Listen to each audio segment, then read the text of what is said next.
Olá, viajante, seja muito bem-vindo a mais um vídeo aqui do canal Cineralta. Sim, eu sei que eu estou um pouco sumido, mas agora eu voltei com força total, já trazendo uma lista. As 5 animações futuristas que marcaram a nossa infância. E já de costume, deixa um like já para ajudar, compartilha esse vídeo e se inscreva no canal. Se você não for um Cineralta, vem ser um Cineralta, rapaz. Então, bora começar com 5 animações que já marcaram a nossa infância.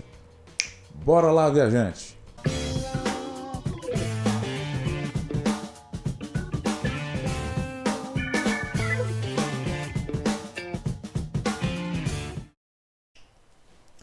Bora começar com um filme que marcou a infância de muita gente e marca até hoje, Planeta do Tesouro. Lançado em 10 de janeiro de 2003, dirigido por Ron Clement e John Musker, o filme conta a história da jornada de Jim Hawkins, um adolescente de lá para os seus 15 anos que sempre tenta fugir da pacata rotina do pub bar onde vive com a sua mãe. Tá sempre voando aí com a sua prancha voadora, mas a polícia sempre acaba pegando ele, porque ele não é lá muito fã de seguir regra. Pô, eu tenho que falar, aquela prancha voadora dele misturado com hoverboard, eu sei lá o que é, mas eu acho muito da hora. Com um estilo meio steampunk, um estilo meio sucata, estilo cyberpunk. Demorou, Elon Musk, faz isso aí pra nós pra ontem, eu já compro uns 20.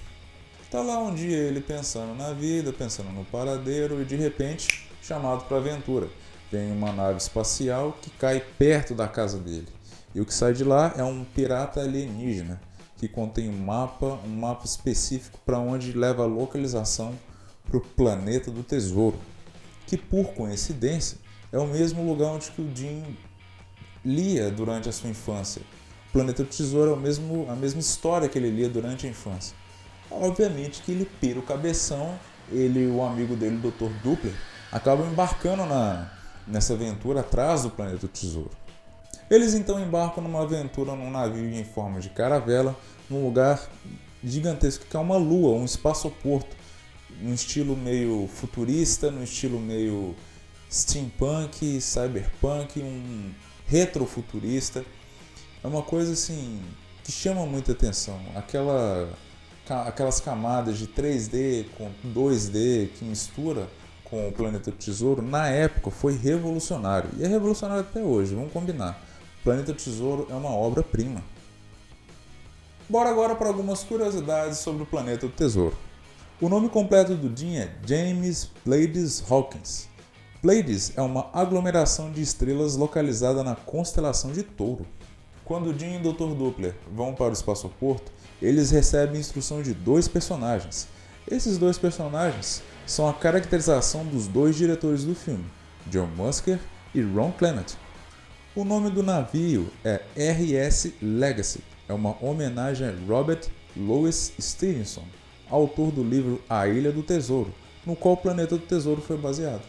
Robert Louis Stevenson começou a escrever esse livro quando ele tinha apenas 12 anos de idade, inspirado em algumas leituras que ele gostava durante a infância e algumas experiências do seu pai.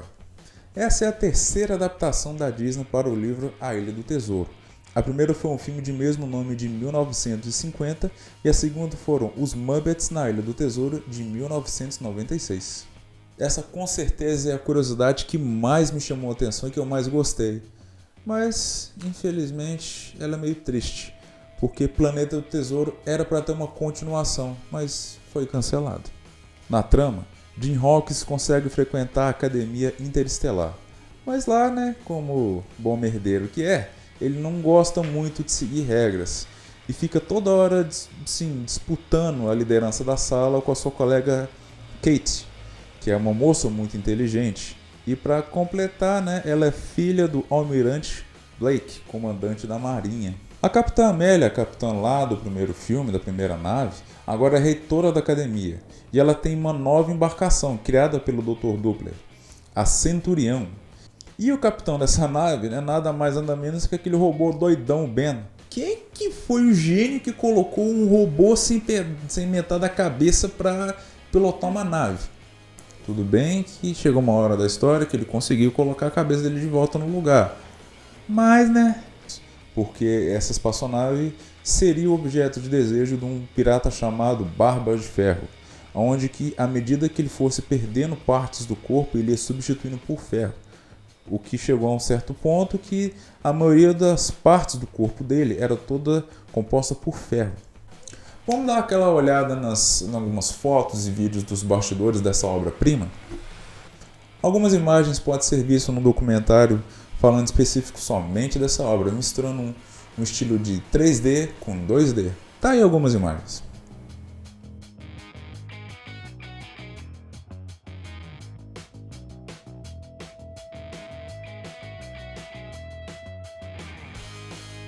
Então bora agora para o segundo filme da nossa lista, Atlantis, O Reino Perdido.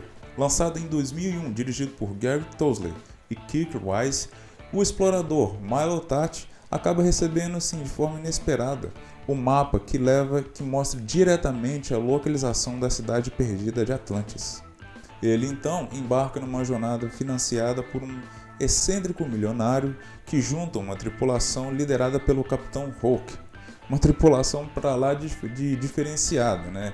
Onde tem uma menina que é mecânica, onde que tem um médico gigante lá que faz uns exames toda hora na galera, onde que tem um cara que era floricultor, depois se tornou um cara especialista em bombas, e onde tem um velhinho que saiu cozinhando umas gororobas esquisitas. Por coincidência, esse velhinho ele é mineiro, uai, sou trem bom. Olha o que eu tenho aqui, o estado inteirinho de Minas Gerais. Olha eu fazendo Barbacena dançar. Anda, só dança, dança, ô trem bom! E tem um escavador lá que é meio estranho, que ninguém sabe de onde que ele veio direito, mas tá lá. E tem uma senhorinha de idade lá, assim, muito gente boa, que sempre tá falando frase positiva pra todo mundo. Tipo essa daí, ó. A gente vai morrer. Depois de muitos trancos, depois de muitos perrengues nessa jornada submarina, eles acabam sendo encontrados pelos nativos de Atlântida. E eles finalmente chegam na cidade perdida de Atlântida, onde quando eles são recebidos pelos nativos, a nativa Kida, a princesa de Atlântida, que encontra o Milo, nota que ele está com um ferimento no ombro. Ela consegue curar ele com um cristal mágico que ela sempre carrega com ela. É um cristal símbolo da cidade de Atlântida. Isso levanta assim, um maior interesse de toda a tripulação, principalmente do Capitão Hulk, que é um ganancioso que no meio do filme tendo umas grandes reviravoltas. Você, da velha guarda, assim como eu, caso não se lembre, indico muito rever, porque eu não vou contar o final. E você ainda é meu jovem, se ainda não conferiu esse filme, vá conferir. E te garanto que ele vai marcar a sua infância tanto quanto marcou a minha e de muita gente que está assistindo esse vídeo. Bora para algumas curiosidades que não pode faltar, né? Você sabia que essa história foi um desafio enorme para os produtores, diretores e roteiristas? Porque ela não tem nenhum musical. A Disney quis focar bastante, em vez de colocar musicais, colocou cenas de ação. Por isso foi bastante complicado durante o desenvolvimento de Atlantis. O linguista Mark Orkney criou um idioma ficcional para o uso específico em Atlantis. A ideia era que a língua nativa de Atlantis fosse a base para todas as línguas do mundo. Por isso que quando a tripulação, que cada um tem uma etnia diferente, e vem de uma parte do mundo diferente, quando eles vão conversar com os nativos de Atlantis, eles entendem naturalmente, porque a língua que foi no universo de Atlantis é a base para todas as línguas do mundo. Inclusive, Mark Orkney criou o desenho da língua como se fosse um rio fluindo. O filme foi bastante inspirado, teve enormes inspirações no livro 20 Mil Léguas Submarinas, de Júlio Verne. Deixem aqui nos comentários se vocês querem que eu faça alguma curiosidade ou alguma coisa específica sobre 20 Mil Léguas Submarinas, dos filmes ao próprio livro. Existe uma continuação que se chama Atlantis, o Retorno de Milo Tate, que conta um pouco diferente da abordagem do primeiro filme. Tem uma abordagem tipo de série. Eles vão explorando cada evento, cada aventura fora da cidade em diferentes partes do mundo. Pelo que eu pude notar, isso é uma crítica pessoal minha. Não ficou ruim, mas o traço mudou um pouco do filme. Pode até notar um pouco que até os traços, os jeitos, eu não sei dizer bem, mas não tá ruim, mas está bem diferente do que era. Tá um estilo meio de série, meio de seriado animado, não tá um estilo de filme. E tinha sim um roteiro específico para o Atlantis 2. Tanto que aquela Olga, aquela moça russa, aquela loura russa, que eu acho que esse é o nome dela, Olga, Quando ela cai, uma curiosidade extra, quando ela cai do balão, quando o Capitão Hulk joga ela do balão, quando ela cai, na verdade ela não morre, ela sobrevive. Olha eu dando spoiler. Ela sobrevive. O que ela viria vir na sequência, ela ia vir com um androide, que seria um mix com esses cristais e com roupas, com traje mecânico e tal, parecendo um pouco Soldado Invernal. É uma pena que abandonaram essa ideia. Esse filme foi um perrengue para a produção, tanto que na época os 3 maiores estúdios de animação da Disney ficaram um pouco ocupados por causa de Atlantis, contando com vários profissionais, desde desenhistas, técnicos, animadores, ilustradores e por aí vai. O filme levou, suou, fez sangue, suor, lágrimas da galera, mas valeu muito a pena.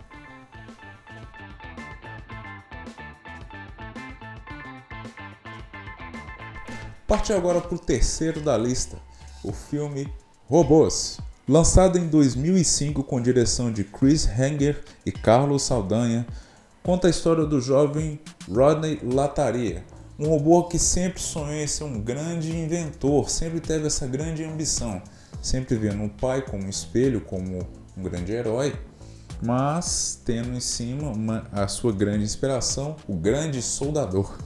Com o passar do tempo, Rodney Lataria viu que na cidade onde ele vive, Ravental, ele não teria condições de alcançar esse sonho. Então ele toma a decisão de ir para Robópolis, onde que vive a sede das indústrias do grande soldador.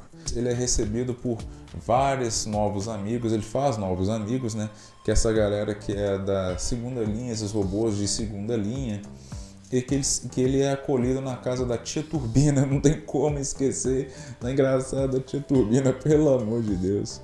E cada um desses robôs também tem a sua particularidade, que são filmes assim que te impactam.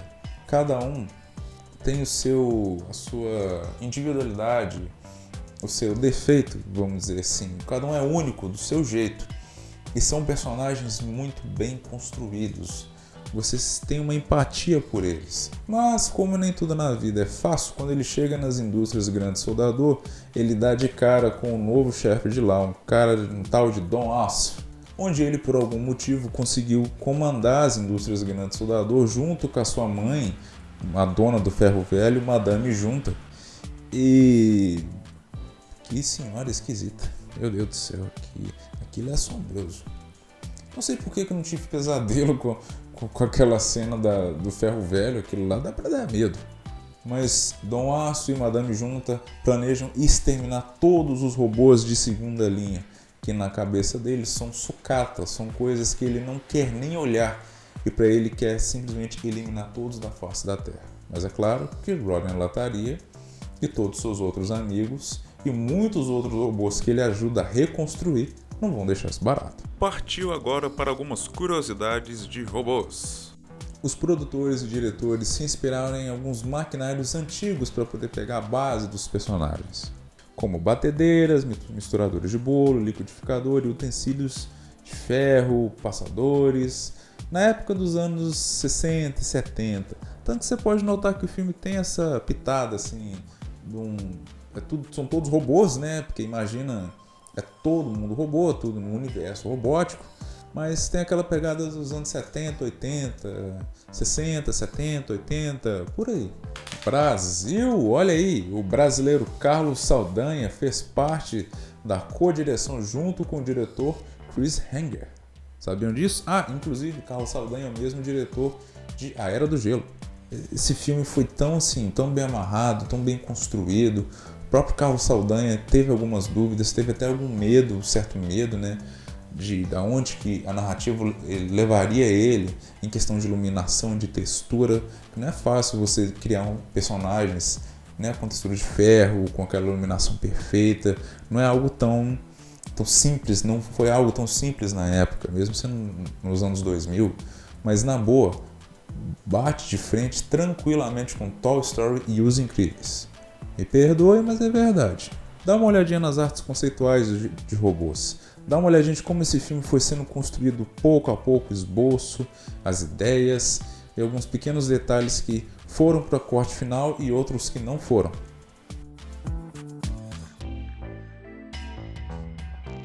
Então bora pro quarto filme da nossa lista, O Gigante de Ferro. Um grande clássico lançado em 1999, dirigido por Brad Bird. Lá nos anos 50, um garoto chamado Hogarth vive com sua mãe na cidade de Maine, que trabalha em uma lanchonete como garçonete e acaba não tendo tanto tempo de ficar com o filho.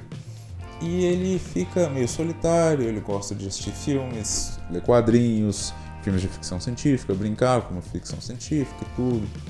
Mas se sente bastante sozinho, porque como ele vive no mundo da lua, ele não atrai tantos amigos assim. Mas lá um dia, ele acaba recebendo um chamado para aventura e acaba vendo um robô gigantesco tentando comer os fios de alta tensão. Esse robô acaba desmaiando, mas mesmo assim o Hogarth dá um jeito de acordar ele. E a partir dali, ele e o Hogarth acabam criando um laço de amizade muito forte. E que daí vai tendo inúmeras aventuras, inúmeras situações muito divertidas e muito emocionantes. Tanto que ele acaba conhecendo o dono, reconhecendo, no caso, o dono de um ferro velho chamado Dean, que ele conheceu lá no início do filme quando ele estava tentando alimentar um esquilo e o esquilo acabou entrando na calça do cara. Pois é, o Dean, ele é dono de um ferro velho e ele, por algum acaso, assim, ele vai conhecendo o garoto, conhece o gigante de ferro e protagoniza uma das cenas mais engraçadas do filme. Dean. So, where'd he come from? Mas depois de inúmeras aventuras entre esses três, como um tibum na lagoa que esvazia quase a lagoa, um rodopio com ele e o Hogarth num carro e algumas obras de artes meio que destruídas sem querer querendo, o exército vem e acaba com a brincadeira. Pois é, um robô gigante tem que chamar a atenção de alguém, acabou chamando a atenção do exército. Um detetive arrogante chamado Kent Mansley acaba chegando na cidade e querendo interrogar todo mundo, Hogarth, a mãe dele, o Dean, e querendo mais informações sobre esse robô, querendo destruir ele de qualquer forma, achando que ele é um monstro, que ele é uma ameaça. Uma hora ele toma uma rasteira, outra hora ele fica com a razão, mas ao final de tudo, os desenrolares, se você ainda não viu, vai ter que ver. Se você já viu, sabe o quanto é emocionante. Uma coisa que me chamou a atenção na época foi que o Gigante de Ferro sempre quis ser um herói. Ele se inspira muito no Superman. Olha que engraçado, ele se inspira muito no Superman porque ele vê o Hogarth lendo as revistas em quadrinhos do Superman, então ele se inspira. Curiosidades. Baseado no romance The Iron Man de Ted Hunger, o sobrenome de Anne e Hogarth Hunger é uma homenagem ao autor. Foi o primeiro longa-metragem animado tradicionalmente a ter um personagem importante, o Gigante de Ferro, feito totalmente em 3D, em computação gráfica. Aqui no Brasil ele foi lançado diretamente em DVD, pois não teve uma boa audiência nas bilheterias dos Estados Unidos. O que eu penso que loucura, como isso pode ter acontecido? Gente, esse filme é maravilhoso. Não, por quê? Tem que voltar em 99 e falar assim, por quê? Por quê? Esse filme, se ele fosse lançado hoje, em versão Full HD, ou sei lá, ele encheria a sala de cinema, porque esse filme é ótimo. Bora agora dar uma olhadinha em algumas artes conceituais maravilhosas, inclusive tem um livro específico só feito de artes conceituais desse filme. Eu realmente quero esse livro para hoje. Dá uma olhada nessas artes, na finalização e o que foi pro cinema e o que deixou de ir. É interessante de ver. Bora agora pro quinto e último desenho dessa nossa lista. Um desenho que pra mim, sim, uma série que marcou muito a minha infância e eu fiquei muito triste quando acabou. Pra mim foi um cancelamento mega prematuro. Projeto Zeta. Quem lembra do Projeto Zeta? Lançado em 2001, com 26 episódios, divididos em 2 temporadas, criado por Robert Goodman e tendo 2 aparições do Batman do futuro. Projeto Zeta conta a história de um sintozoide, um robô que tem a capacidade holográfica de se disfarçar de humano, tanto holográfica quanto física. Zeta, na verdade, foi criado para ser uma arma de infiltração, como se fosse um exterminador do futuro. Na verdade, ele foi criado para ser uma arma de infiltração para poder eliminar alvos mais fáceis. mas em determinado ponto da história ele acaba criando uma consciência e desiste de matar, ele não quer mais fazer isso. E num determinado episódio, quando ele vai assassinar, quando ele vai eliminar um alvo, ele desiste de última hora, cria consciência e vê que aquilo não é mais para ele quer viver em paz, ele quer viver em paz como se o robô vivesse, mas vocês me entenderam, ele quer deixar de matar, deixar de ser uma arma, mas o governo norte-americano vê isso como uma traição. E a NSA, que seria a sigla em inglês para Agência de Segurança Nacional, liderada pelo agente Bennett, acaba vendo ele como um traidor e persegue ele durante todo o episódio. A trancos e barrancos, os episódios sempre mostram essa perseguição, às vezes o Bennett fica até em perigo algumas vezes, e o Zeta, tendo um bom coração, uma boa bateria, um bom núcleo de energia, vocês me entenderam, né? E ele tem alma, mostra que ele tem alma. É uma grande inspiração pro Eu, Robô. Cara, esse desenho marcou tanto a minha infância que eu sou muito fã de Exterminador do Futuro, de Eu, Robô. O Projeto Zeta meio que mesclou os dois. Ele foi criado para ser uma máquina exterminadora. Ele desistiu dessa vida, desistiu de ser um exterminador e passou a ser uma máquina do bem, uma máquina que quer viver em paz. Criou uma consciência, igual o Sony. Olha as coisas se interligando aí. Em meio a essa fuga, o Zeta acaba conhecendo Rosaline Ho, uma adolescente de 15 anos, órfã e delinquente, que durante a história sempre acaba ajudando ele a fugir, e eles acabam se tornando melhores amigos. E ambos acabam indo atrás do seu criador, o Dr. Ellie Selling. Mais uma vez, referência ao Eu, Robô. Onde é o único que pode provar que o Zeta é inocente, que o Zeta tem uma alma, que o Zeta pode ser normal, que ele tem um coração. Referência a Eu, Robô, ao Sony e ao Dr. Robert Lanning. Os nomes são até meio parecidos, né? Alex Selling, Robert Lanning, Zeta, Sony. Até a aparência deles, assim, lembra um pouco. Dá uma olhada. Ele infelizmente foi cancelado na sua segunda temporada. E ainda deixaram no episódio final um gancho para poder parecer que tinha mais temporadas. Isso é maldade, não se faz, isso é maldade, pô. Se hoje em dia é meio complicado quando a Netflix cancela uma série, imagina naquela época. Vamos agora para as curiosidades. A primeira vez que o Zeta apareceu foi no episódio da Liga da Justiça, onde que ele bateu de frente com a Supergirl. E que naquela época eles eram só uma unidade, que era o Z8, que era um bicho muito feio, parecia um ET, parecia um inseto, a cara dele parecia um inseto, um troço, parecia um U, um V, sei lá, era meio estranho. Mas ele ganhou mesmo um certo destaque com os nomes Zeta, foi no episódio 32 da série Batman do Futuro, onde de fato mostra essa jornada do Zeta em desistir de ser um assassino e começa a criar uma certa consciência. Tanto que quando o Batman nota essa sua programação, essa nova programação, que ele deixa essa programação assassina de lado, ele acaba ajudando ele a fugir até. Então bora agora conferir algumas artes conceituais de Zeta. Interessante ver como que algumas coisas acabaram indo para a versão final e outras que ficaram, mas mesmo assim ficou impecável. Tem um documentáriozinho, um vídeo pequeno que mostra como que foi o processo de criação. Cara, olha como que eram os traços.